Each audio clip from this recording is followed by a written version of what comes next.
Mūsų studijoje Syski ir ligotas labai Petrelis iš Kalabybiškio kaimo.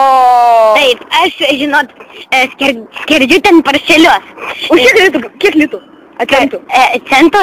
Nu, žinok, nieko, žinok, man duoda pusę centą, Aš tai tokie bomžiukai. Aš tai žinok, buvau Kazakstane, tai bybio čempionatas buvo.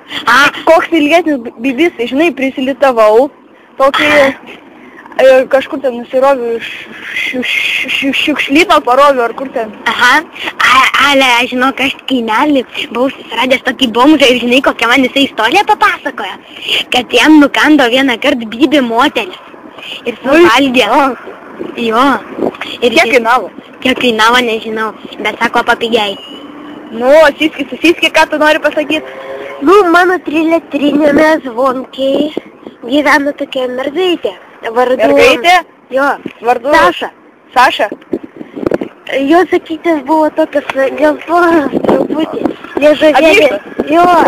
Darai. O toks parakį visi? Nu, kartais. Būna tokių atvejų. O tokia poza?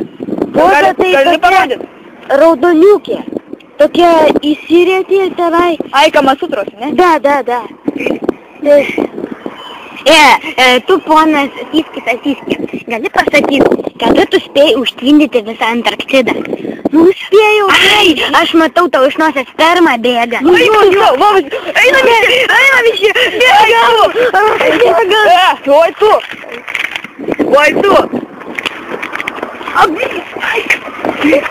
Jis man galvą nuspermavo.